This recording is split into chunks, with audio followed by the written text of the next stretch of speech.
Shalom, saudaraku yang kekasih dalam Tuhan. Selamat hari Minggu, selamat beribadah kembali bersama dengan Jakarta City Blessing. Mari saat ini saya mengundang semua kita untuk menanggalkan segala beban kita dan kita mau memuji nama Tuhan, meninggikan nama Dia. Kita naikkan pujian ini. Angkatlah suaramu dan nyanyilah bagi Allah kita. Haleluya.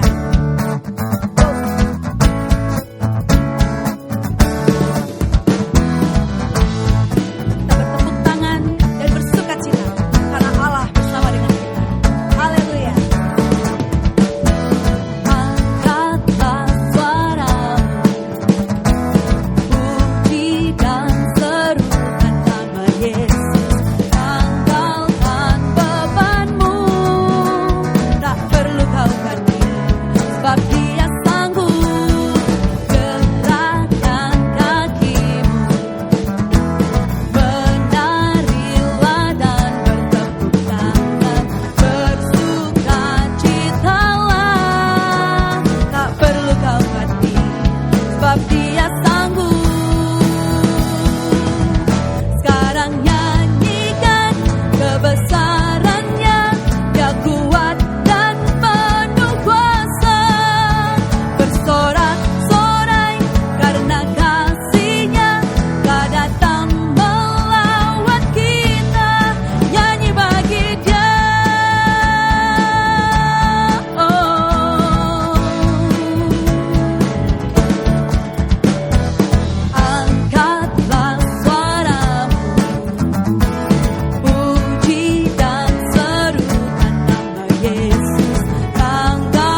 kekuatan kami Tuhan. Sampai selama-lamanya Tuhan Engkau ada bersama dengan kami Tuhan. Terima kasih Bapa buat pagi ini Tuhan. Kami sungguh menerima Tuhan sukacita dari surga. Kekuatan yang baru boleh Kau berikan bagi setiap kami. Terima kasih Tuhan. Kami sangat mengucap syukur kepadamu buat segala kebaikan-Mu Tuhan. Kami mengucap syukur buat segala karya-Mu Tuhan yang luar biasa dalam hidup kami. Engkau menerima kami apa adanya Tuhan. Engkau menerima kami dengan segala keberadaan kami Tuhan. Kekurangan kami Engkau tetap menerima kami Tuhan. Kami gak bisa jauh dari Engkau Tuhan. Kami sungguh merasakan kebesaran-Mu Tuhan. Karya-Mu yang luar biasa bagi kami. Thank you Jesus, thank you Lord. Buat pagi ini kemanakah aku dapat pergi, menjauhi Roh-Mu yang suci, Kau sahabat.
bersyukur Tuhan,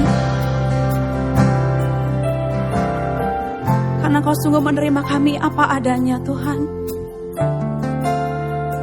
Bahkan hidup kami selalu Engkau pikirkan Tuhan, setiap saat, setiap detik Tuhan. Terima kasih buat setiap rancangan-Mu dalam kehidupan kami Tuhan. Sangat bersyukur Tuhan, aku memiliki Engkau Tuhan. Terima kasih Bapa, terima kasih Yesus. Haleluya.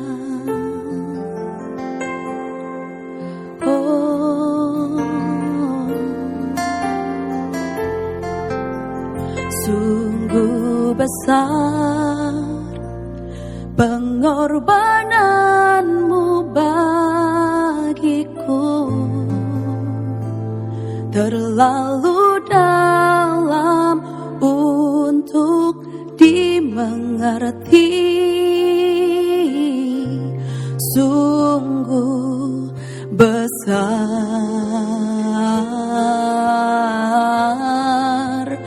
sungguh indah yang Kau pikirkan tentangku, tak terselami bagiku. Sungguh indah.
Padamu Tuhan, kami kagum padamu Tuhan, kami sungguh menghormati Engkau Tuhan.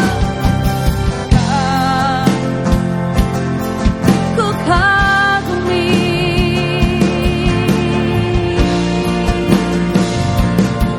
oh,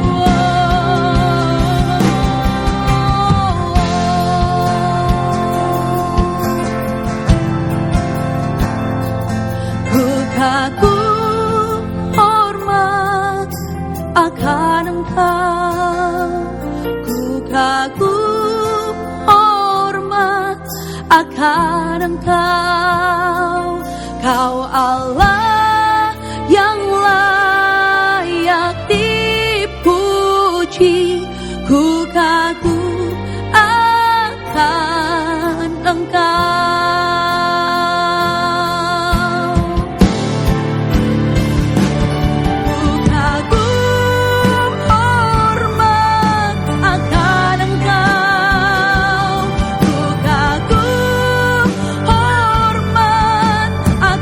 Engkau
Jemaat yang dikasih Tuhan, pemirsa dan pendengar yang setia dimanapun kita berada, kita berjumpa lagi di dalam mendengarkan firman Tuhan yang luar biasa.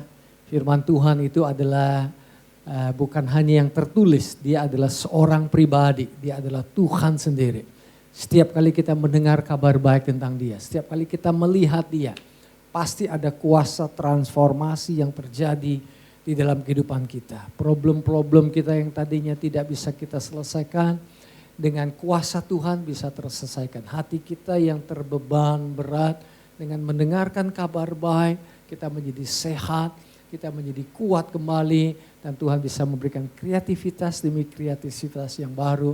Hidup menjadi berarti karena surga ikut campur tangan dalam urusan dunia kita, saudara. Luar biasa. Dan saya ajak kita untuk mempersiapkan diri untuk mengambil perjamuan kudus. Saya ingat apa yang dilakukan Musa pada waktu dia bersama dengan bangsa Israel. Mereka adalah bangsa yang tegar tengkuk, kemudian mereka dipagut ular, sebagian meninggal, sebagian lagi berkata kepada Musa, "Tuh, tolong kami Musa, jangan sampai kami mati." Dan kemudian Musa melakukan sesuatu yang diperintahkan oleh Tuhan. Itu adalah simbol daripada kehadiran Tuhan Yesus. Di mana Tuhan menyuruh Musa untuk memasang sebuah pohon atau sebuah tanda salib atau sebuah tiang.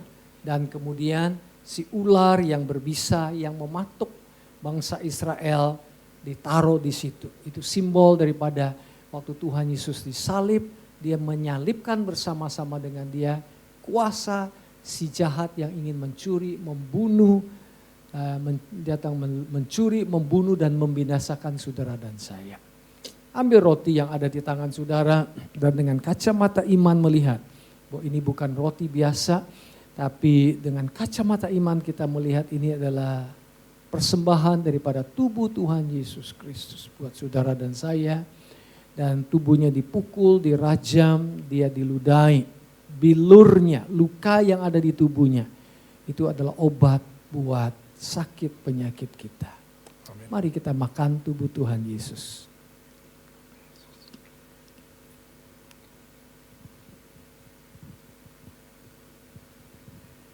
Aku terima Tuhan, kesembuhan dari Tuhan.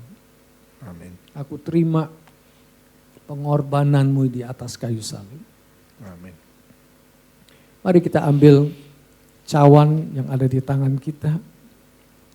Tuhan, kami melihat ini bukan cawan biasa saja, tapi sekali lagi dengan kacamata iman kami lihat ini adalah darah Tuhan Yesus yang dikorbankan. Darah berarti hidup, berarti kematian tidak lagi menjadi perbenaran hidup kami. Yang ada adalah kehidupan yang kekal bersama dengan Tuhan Yesus, dan dosa kami diampuni, kami dibenarkan oleh darah-Mu. Mari kita minum darah Tuhan Yesus. Terima kasih Tuhan. Hidup-Mu adalah hidup kami. Hidup kami berasal daripada hidup-Mu. Dalam nama Tuhan Yesus Kristus. Amin. Amin. Saudara yang dikasih Tuhan, hari ini kita melanjutkan topik tentang penerimaan. Tapi kita akan gali lebih jauh dengan kesaksian demi kesaksian. Dan hari ini saya tidak sendiri, tapi Pastor Chandra Suyanto bersama-sama dengan kita semua. Selamat pagi Pastor. Selamat, luar biasa. Thank you for your coming, Chan. Thank you Pastor. Dan kita sharing-sharing firman Tuhan ya dan pengalaman.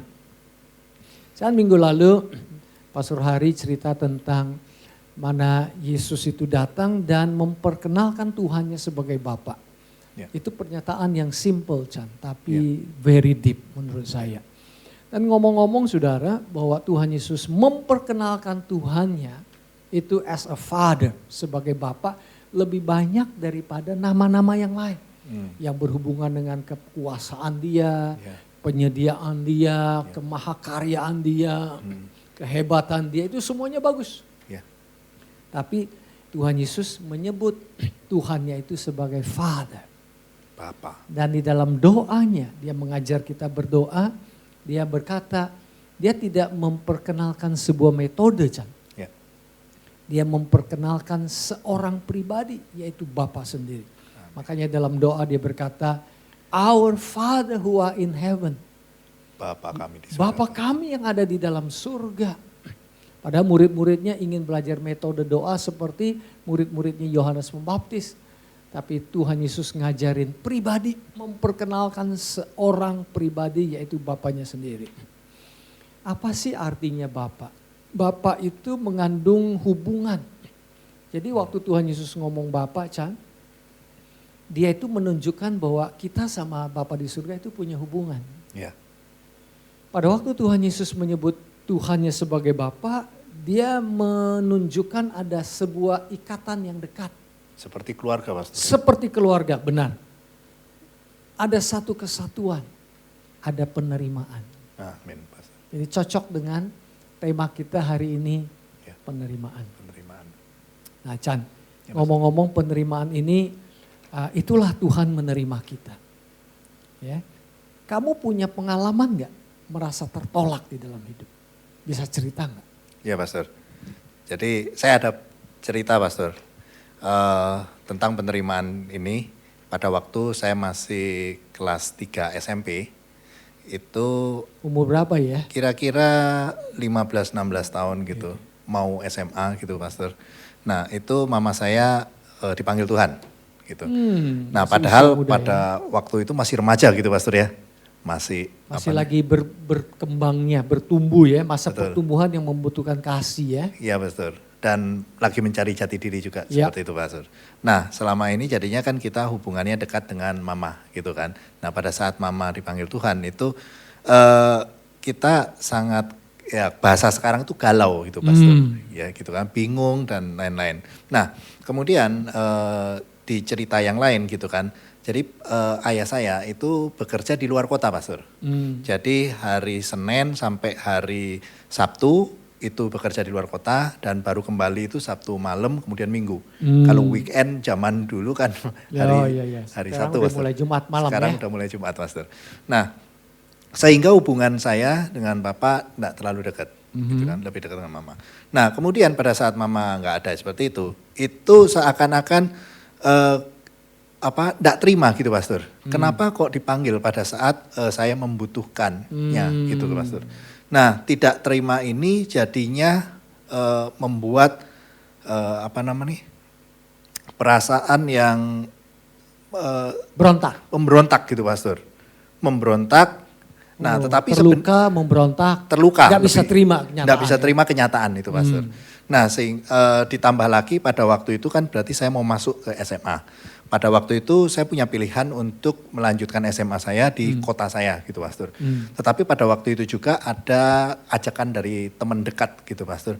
Untuk SMA di luar kota. Di luar kota, sebenarnya kotanya nggak terlalu jauh gitu kan, 2-3 jam perjalanan dari darat gitu, Pastor. Dekat sekali itu Dekat sebenarnya, Pastor. Nah kemudian dengan kondisi yang seperti itu, jadi saya memilih untuk ikut dengan teman saya tersebut. Nah berarti saya keluar kota, ayah saya yang berusaha untuk membalut gitu Pak, anak-anaknya gitu kan, untuk luka anak-anaknya gitu kan, ini jadinya saya yang malah keluar gitu, Pastor. Nah jadi belum pemulihan diri, tapi di sisi lain juga tidak mau dipulihkan. Gitu. Sekali lagi. Pada waktu itu saya luka, kan harusnya itu dibalut untuk disembuhkan gitu, Pastor ya, secara emosional tentunya gitu ya. Nah akan tetapi karena perasaan tidak menerima bisa keadaan ini, seperti tidak bisa menerima keadaan gitu, Pastor. Sehingga orang tua yang mau membalut atau mau menyembuhkan, itu saya tolak, gitu, Pastor. Salah satunya ya dengan memilih untuk sekolah di luar kota. Terus pada waktu di luar kota itu, pada waktu weekend gitu kan, hari Sabtu gitu kan sebenarnya bisa pulang kan, Pastor. 2-3 jam ya. 2-3 jam dekat mestinya, Pastor. Tapi yang kenyataannya adalah saya enggak mau pulang, Pastor. Saya enggak mau pulang. Padahal namanya juga mungkin makanan di kos lebih enak kali, bukan? Enggak, Pastor. Justru enggak ada makanan, Pastor.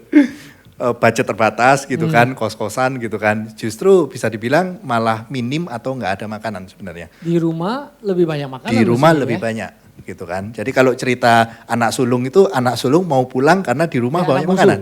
Anak bungsu, sorry Ya, pastor, anak anak bungsu bungsu mau pulang, ha? karena banyak makanan sehingga dia bisa nih. Tapi saya rela untuk walaupun lapar gitu kan, itu saya enggak mau pulang. Itu karena penolakan terhadap diri kita sendiri. Wow. Gitu pastor. Jadi bukan orang tua yang nolak ya. Orang tua malah jadinya orang tua saya malah yang memaksa. Jadi ayah saya memaksa saya harus pulang. Seperti itu jadinya. Dan saya pulang jadinya pastor karena dipaksa itu. Jadinya saya pulang. Seperti itu. Nah, pada waktu itu kan saya enggak ngerti gitu pastor. Jadi istilahnya kondisinya saya enggak ngerti bahwa luka batin ini itu yang sebenarnya menggerogoti diri saya sendiri. Dan dengan luka batin seperti itu, jadinya saya tidak bisa menerima kasih dari Bapa dan Bapa di surga tentunya. Nah, kejadian kira-kira sampai kuliah, jadi kira-kira 3 tahun gitu pastor. Nah, pada waktu kuliah saya mendengarkan tentang kabar baik gitu kan, tentang kasih anugerah Kristus gitu kan. Nah, dari situ saya mulai dipulihkan. Wow. Bisa menerima keadaan gitu kan. Nah, pada saat saya dipulihkan seperti itu, baru saya bisa menerima kasih dari papa saya itu. Dari orang tua saya gitu kan. Nah, istilahnya dengan kita mempunyai kasih Kristus itu, maka kita bisa menyebarkan kasih dan juga menerima kasih, mengekspresikan kasih dan juga menerima kasih. Ya. Gitu ya. Jadi lebih enak dalam menikmati hidup gitu pastor. Wow. Memang waktu kita merasakan ini jadinya perasaan pemberontakan itu akibatnya gitu pastor. Itu yang yang terjadi gitu pada saat orang yang pas ngalami itu gitu kan. Memang agak susah kalau kita jelaskan pada orang yang belum pernah gitu pastor ya. Tapi ya disitulah. Ya, luka batin itu gak kelihatan tapi dalam ya. Tapi terlihat dari ekspresi secara fisik sebenarnya. Ya. Tapi betul, sebenarnya lukanya adalah luka ada di yang dalam. di dalam ya. Iya betul pastor. Kalau begitu Chan, apa solusinya supaya kita nggak luka batin? Sebenarnya sederhana pastor. Yaitu kita sadar dan kita menerima bahwa kasih Kristus itu sudah diberikan pada kita dan kita terima kasih itu. Dengan begitu kita berdamai dengan diri sendiri. Gitu, pastor. Dengan kita bisa berdamai dengan diri kita sendiri, kita juga berdamai dengan Kristus gitu kan, karena Kristus yang menebus dosa-dosa kita gitu pastor. Maka kita bisa mengalirkan kasih kepada orang lain juga. Makanya yang saya bilang tadi ya, Pastor Hari itu dia bilang Tuhan Yesus itu memperkenalkan Bapaknya. Ya. Karena dengan memperkenalkan Tuhan sebagai Bapa itu dia mengatakan ada sebuah hubungan, ada sebuah kesatuan, ada sebagai keluarga, diterima apa adanya ya. Ya. Ada pengalaman lain nggak Chan di mana kamu merasa tertolak? Nah, terus pengalaman yang hampir sama seperti itu setelah menikah, pastor. Karena saya menikah itu saya baru dikarunia anak setelah 9 tahun menikah. Nah, tentunya hal ini menjadi penuduhan atau beban buat kami kembali pada saat usia pernikahan 3 atau 4 tahun, pastor. Orang mendengar 9 tahun belum punya anak. Memang ya, tadi saya reaksinya, 9 tahun gitu ya. Tanpa sadari ya, gak bermaksud begitu tapi, gitu ya. Iya, jadi seakan-akan itu jadi kita itu jadi merasa tertuduh gitu, pastor. Ada sesuatu yang salah berarti. Ada sesuatu yang salah, ada sesuatu yang kurang gitu, pastor. Walaupun orang tua, saudara, teman-teman kita menerima kita sebenarnya. Cuma dia kan kadang nggak ngerti, pastor. Kan dia tanya anaknya berapa gitu kan. Kemudian udah menikah berapa lama gitu. Jawabnya pastor. Belum dong, anaknya berapa? Belum. Pertanyaan yang konsekuensi logis berikut, udah berapa lama menikah? Emangnya ada hubungannya berapa lama menikah dengan punya anak? Kan nah, itulah ya cara berpikir manusianya ya. Iya gitu, pastor. Nah, apalagi kalau bilang udah 4 tahun. Loh, kok 4 tahun belum punya? Ya itu nggak disebut mungkin ya, tapi tersirat ya. Tersirat bahwa kalau sampai udah umur segitu ada sesuatu yang salah nih pada kamu. Nah itu pastor yang itu yang menuduh pada diri kita sendiri gitu, pastor. Maksudnya nggak menuduh ya? Maksudnya tidak begitu, tetapi diri sendiri menuduh diri sendiri, gitu, pastor. Nah dengan perasaan itu jadinya kita juga tidak mau ketemu dengan ya istilahnya dengan orang-orang dekat gitu kan. Terus terang saya juga nggak mau pulang jadinya Pastor. Bertemu dengan saudara. Dulu nggak mau pulang karena kos gitu ya, karena mama. Sekarang di sejarah berulang ya. Berulang Kamu Pastor. nggak mau pulang karena masalah anak. Ditanyain anak ya. Iya Pastor. Nah, kemudian balik lagi Pastor, pada saat kita menyadari kasih Kristus bahwa Tuhan itu punya rancangan buat kita, itu rancangan yang baik. Baik itu kita punya anak atau tidak punya anak. Rancangan Tuhan sempurna dan baik untuk kita. Tidak bisa diukur dengan kita punya anak atau tidak. Ya, gitu, tidak bisa Pastor. diukur dengan kita punya uang berapa banyak atau tidak ya. Ya Pastor. Oke. Apapun kondisinya, Tuhan punya rancangan yang baik buat kita. Wow. Tinggal kita menyadari dan menerima itu. Gitu. Itu saya perlu ingat baik-baik tuh Chan. Apapun kondisi kita, tinggi, rendah, laki, perempuan, punya reputasi yang bagus atau hebat atau enggak, artis atau tidak, Tuhan menerima kita apa adanya ya. Amin Pastor. Dan Tuhan sudah menyiapkan rancangan yang indah buat kita. Nah pada saat kita bisa terima itu dan kita menerima hal itu, maka ekspresi kita yang keluar itu juga yang positif Pastor. Maksudnya kita juga berani untuk berinteraksi kembali gitu ya, atau menghadapi keluarga, teman-teman gitu kan. Seperti itu. Padahal ya Pastor ya, teman-teman dan saudara itu justru maksudnya itu baik Pastor. Istilahnya memberikan saran, nasihat gitu kan Pastor. Siapa tahu mau memperkenalkan dokter ya. Betul Pastor. Tapi waktu diperkenalkan dokter jadi terasa lagi, loh gua salah apa. Betul. Nah, jadi yang ditangkap itu jadinya penuduhan gitu Pastor. Nah tapi pada saat kita itu sudah terima kasih anugerah Tuhan dan kita tahu rancangan Tuhan baik buat kita, maka kita akan lebih tenang dan bisa menerima itu dengan lebih positif gitu Pastor. Gitu. Kita tidak tertuduh lagi dengan hal itu. Jadi istilahnya kalau saya dan istri saya bilang gitu kan, kita nikmati kondisi kita sekarang. Karena nanti pada saat kita punya anak kondisinya nggak bisa sama seperti sekarang. Gitu Pastor. Bagus itu cara berpikir yang bagus. Jadi Tuhan punya timing, iya, punya season, punya waktu ya. Betul Pastor. Jadi kita nikmatin apa yang kita jalani, apa yang kita hadapi gitu kan, kita nikmatin, kita bersuka cita di sana gitu kan.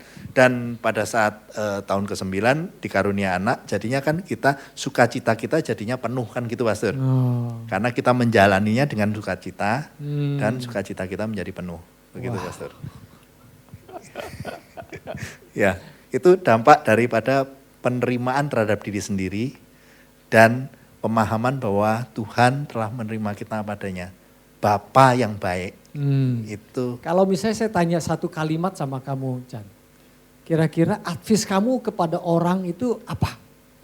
Kepada jemaat, pemirsa, pendengar. Kira-kira advice apa supaya kita hidup itu tidak tertolak?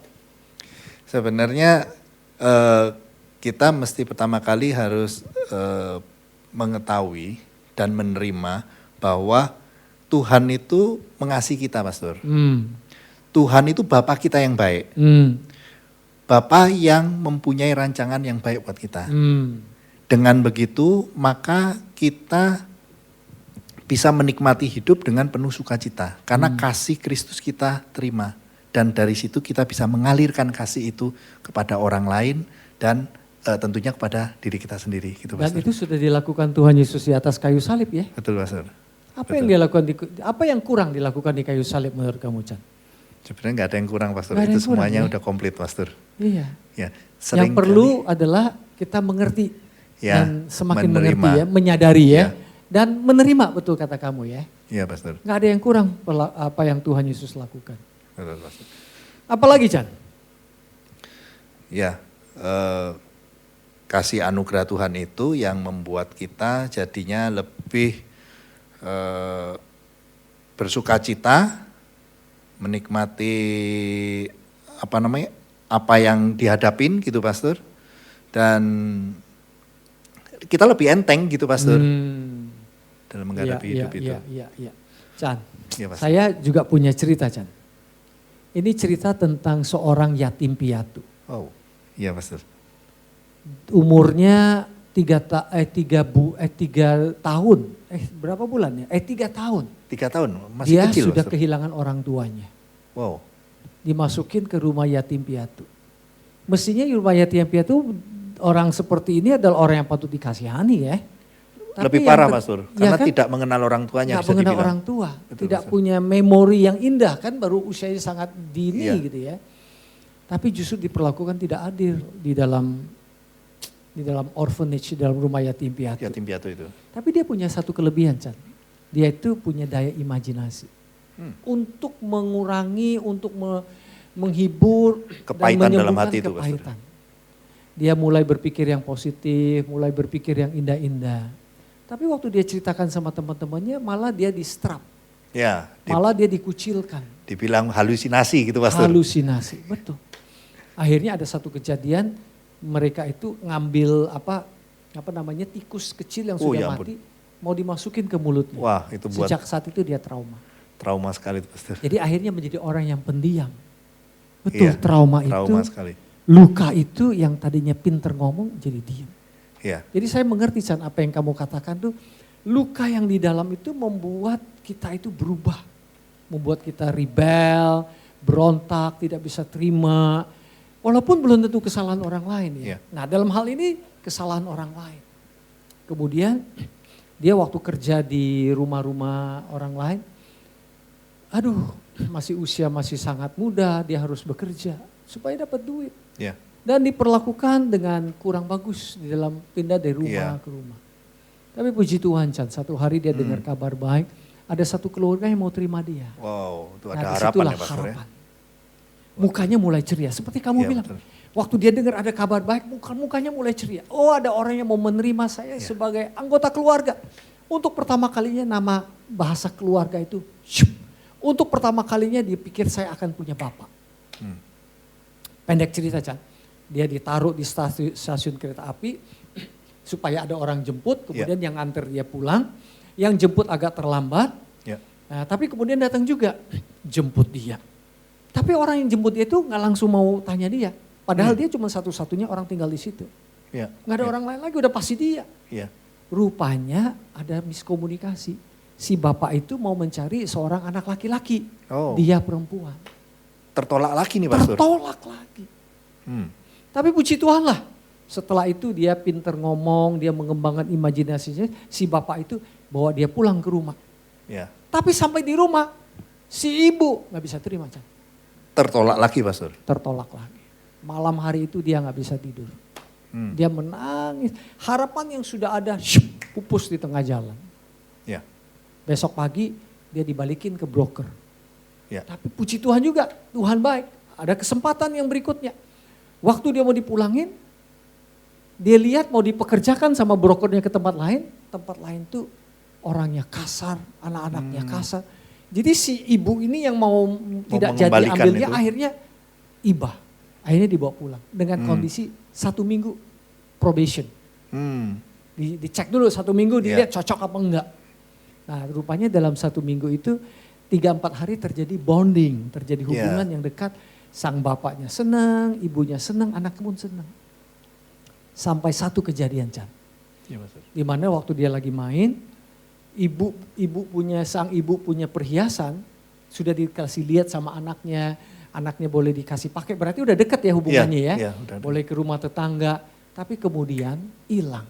Wow. Hilang. Hiasannya hilang. Malam hari itu sang ibu nggak bisa terima, dia tuduh anak itu yang mencuri. Ya anaknya nggak mencuri, dia bilang enggak. Tapi ibu itu nggak mau tahu.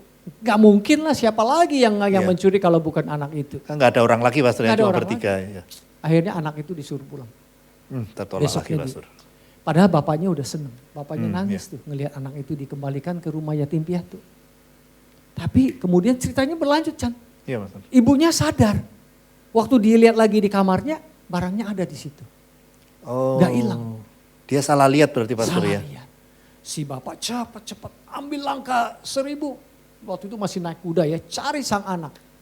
Tapi udah telat gak ketemu. Anaknya pulang ke rumah orphanage house-nya, rumah yatim piatu. Yatim piatu itu. Tapi kemudian lari dari situ karena trauma Chan. Oh kabur anaknya Pastor Kabur ya. lagi. Dia pulang walaupun dia tidak punya tempat lain tapi dia kabur. Seperti kamu bilang dia gak mau pulang rumah karena hatinya terluka Chan. Iya Pastor. Penolakan demi penolakan, penolakan demi penolakan. Akhirnya dia ada di stasiun kereta api. Mau minta duit, cari tiket, entah mau kemana lah hidupnya. Ya, mau kabur. Nah si bapak ini langsung ke rumah yatim piatu, gak ketemu tentunya. Ya. Tapi cerita saya perpendek, dia sampai ke tempat, cari sampai ke stasiun dan ketemu. Mau diajak pulang, Ya. anaknya gak mau. Nggak mau, udah tertolak tuh pastor. Ya. Udah sakit Anaknya hati. tahu si bapak mau terima, tapi si ibu gak mau. Ya. Karena sudah dicap sebagai seorang Pencuri tadi tuh pastor. pencuri. Ya. Jadi waktu diojok-ojokin, dibujuk-bujukin gak mau, sampai terjadi semacam omongan-omongan gitu ya. Perang mulut, bukan perang mulut lah, ngomongan ya, ayo pulang. Sehingga orang yang lain lihat, loh si bapak kok kasar bener sama si anak kelihatannya Iya, ya. iya. Suruh-suruh anaknya balik. Kayak kekerasan pada anak gitu pastor ya. Kekerasan pada anak, jadi mau tolong, mau tonjok si bapak. Tanya sama si anak, itu siapa? Enggak, itu saya nggak kenal, kata si anak. Ya karena sudah terluka. Iya. Dan Mestinya dia sayang. Dia ngomong nggak kenal pun sampai meneteskan air mata. Tapi ada satu perkataan yang menjamah hati saya dari cerita ini, Chan. Si bapak itu ngomong sama orang yang mau meleraikan mereka. Dia bilang, kamu salah mengerti saya. Dia itu adalah anak saya. wow.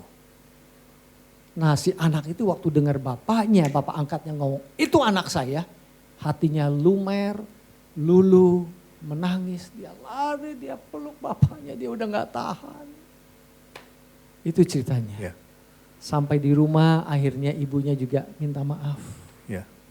Wah ceritanya indah. Dipulihkan pastor ya. Dipulihkan total. Itulah hati seorang bapak, hati seorang ibu yang memulihkan. Amin. Dan hati seorang anak yang kamu bilang tadi, mau menerima pemulihan itu. Ya. Chan, saya bacakan ya satu ayat firman Tuhan sebelum kita tutup nih. Efesus 3 ayat 14 dikatakan, itulah sebabnya aku sujud kepada Bapa, kata Rasul Paulus. Di situ ada kata Bapa. Ya. Yang daripadanya semua turunan atau semua keluarga, semua family yang di dalam sorga dan di atas bumi menerima namanya. Jadi God is after family. Tuhan itu senang dengan keluarga. Tuhan menggambarkan dirinya sebagai seorang BAPA, Bapa. Ngomong-ngomong Chan, di dalam bahasa Greek kata father sama family itu satu rumpun yang sama. Father itu pater. Ya. Family itu patria. Oh. Jadi ada bapak, pasti ada keluarga. Wah. Nih Chan, kalau punya keluarga apa untungnya Chan? Ayat 16 dari Efesus 3. Aku berdoa supaya ia menurut kekayaan kemuliaannya menguatkan dan meneguhkan kamu oleh rohnya. Ada Bapa berarti ada kekayaan sang Bapa, ada kemuliaan Bapa, ada kekuatan sang Bapa yang meneguhkan kita. Oleh rohnya, di dalam mana? Di dalam hati kita. Tadi kan kamu cerita luka itu gak di luar, tapi di dalam. Nah Tuhan itu sebagai seorang Bapa memulihkan hati kita. Selain memulihkan fisik kita. Luar biasa Tuhan itu. Ayat 17 Efesus 3. Sehingga oleh imanmu Kristus diam di dalam hatimu. Tuh Bapa di surga ingin kita terima Tuhan Yesus supaya kita bisa ke surga hidup selama-lamanya bersama dengan Sang Bapa. Amin. Hidup yang kekal Chan. Kebahagiaan yang kekal gak cuma 10 tahun, 20 tahun, 30 tahun, 40 tahun, 100 tahun. Di situ di surga tidak ada air mata Chan. Dan kamu berakar serta berdasar di dalam kasih Tuhan yang 4 dimensi. Kita udah tahu kasih Tuhan itu panjang, lebar, tinggi, dan dalam. Luar biasa. Dan satu lagi Chan, ayat ini Chan. Roma 8 ayat 17a. Dan jika kita adalah anak, maka kita juga adalah ahli waris. Keren gak Pastor Chandra? Jika kita adalah anak, maka kita adalah ahli waris. Amin. Wow. Jadi Tuhan menerima kita apa adanya. Tapi hari ini saya belajar dari kamu. Kita juga perlu menerima kita seperti Tuhan menerima kita. Amin. Haleluya. Kita doa yuk. Chan untuk Amin. jemaat, untuk pemirsa pendengar yang setia. Bapa kami berdoa di dalam nama Tuhan Yesus. Hari ini kami mendengar kabar baik. Engkau menerima kami apa adanya. Amin. Dan kami tidak perlu mengukur kemampuan kami supaya engkau terima kami. Amin. Kami gak harus punya anak untuk diterima Tuhan. Kami tidak harus punya uang banyak untuk diterima oleh Tuhan. Kami tidak harus punya ketenaran tertentu untuk diterima oleh Tuhan. Kami diterima karena pekerjaan Tuhan Yesus Kristus di atas kayu salib yang sempurna. Menjadikan kami anak-anak daripada Bapa di surga. Amin. Hari ini Tuhan ajar kami untuk menerima kami seperti Bapa telah menerima kami di dalam Kristus Yesus. Dalam nama Tuhan Yesus kami berdoa. Amin. Amin. Pemirsa pendengar yang setia, enak sekali menjadi putra putri kerajaan Allah.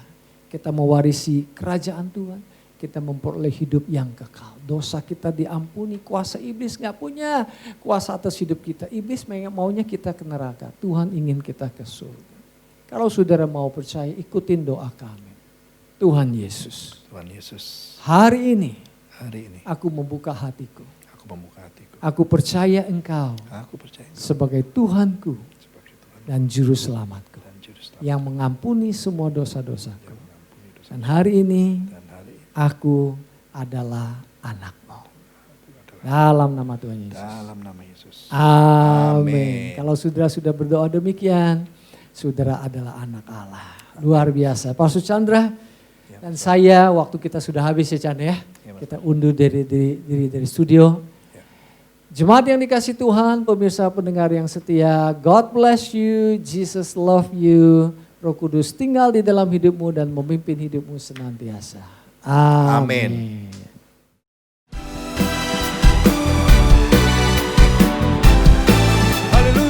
Terima kasih Anda telah menyaksikan ibadah streaming Jakarta City Blessing. Saya percaya firman Tuhan yang ditabur tidak akan kembali dengan sia-sia. Bagi Anda yang membutuhkan bantuan doa, Anda dapat menghubungi nomor di bawah ini. Ada sebuah ungkapan yang berkata bahwa hadiah adalah pemberian yang menunjukkan suatu hubungan kedekatan, hubungan kekeluargaan, ataupun hubungan seorang sahabat.